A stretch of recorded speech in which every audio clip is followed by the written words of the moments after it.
You don't see Australian flags at the pro-Palestinian protests, do you? Not a single one have I seen. I think that says something. Joining me is sociologist Somayeh Khani, who has helped organise some of the protests. Somayeh Khani, thank you so much for your time. We don't see the Australian flag at pro-Palestine protests, but we did at these protests against the Iranian regime. Is the difference here that your protests are for democracy and against Islamist tyranny? Absolutely. We've been trying to tell the world that we are a peace-loving nation seeking democracy, not just for the Iranian people, but also for a better world where we can be allies of the Western countries, of the developed countries and developing countries.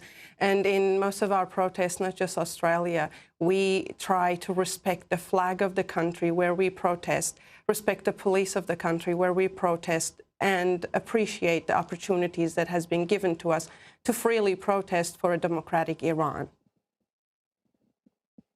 Well, the protests, particularly in America and I think Canada, were very big.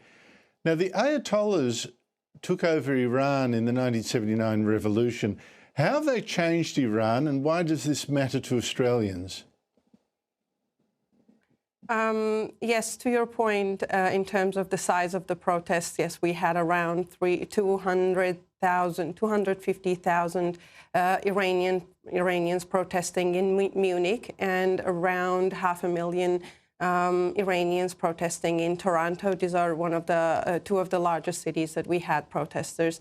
Ayatollahs took over the country. Since then, our resources, our oil money, the country's largest resources have been spent on terrorism, on expansionist ideologies of the Ayatollah, where they seek establishing the Sharia law and an Islamist state in countries in the region, and supporting their proxies in the region like Hezbollah, Houthis, and Hamas, and destabilizing the countries that have those proxies in them, especially even in Palestine and Iraq and in Syria. In Iran, people are starving. The inflation rate is the highest among the world countries, and also we have lost a lot of resources throughout the 47 years of the Islamists taking over Iran. And one thing that is important to Iranians is for the world to understand that it is Iran versus the Islamic Republic that has occupied the country for 47 years, using our resources for their, as I said, expansionist ideologies. It's incredible, you know, they've got money for a nuclear weapons program, but they don't seem to have enough money to bring even water to the capital city, Tehran, which is in desperately short of water. It's just quite astonishing, the mismanagement there. Now, the son of the last Shah of Iran before the Islamic Revolution, he seems now to be the figurehead leader of the resistance. He used to be written off as a non-entity, you know, someone with no future in Iran. Doesn't seem to be the case anymore. Here he is.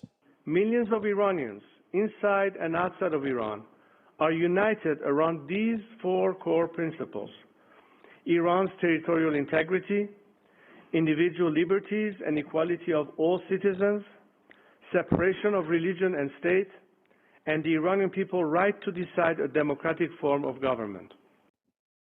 Somayeh Khani, the protests within Iran, they seem to be largely suppressed.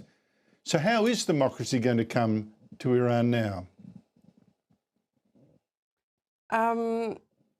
As you know, the Ayatollah is capable of killing as many as they can to stay in power. So Iranians cannot defeat the Ayatollah unarmed, barehandedly, on their own. They need help. Iranians are desperately asking for international intervention, because that is the only way we can get to a free Iran and a democratic Iran. And by intervention, we absolutely mean getting some help from, in terms of strikes, targeted strikes, where the regime can be weakened so Iranians can determine how to get back the country and establish a democratic system within the country. So it looks like Iran's freedom rests in Donald Trump's hands. Somayeh Khani, thank you so much for your time, and may I congratulate you too and all the other protesters for showing the pro-Palestinian group exactly how a peaceful protest in Australia should be run. Thank you so much. Thank you so much for having me.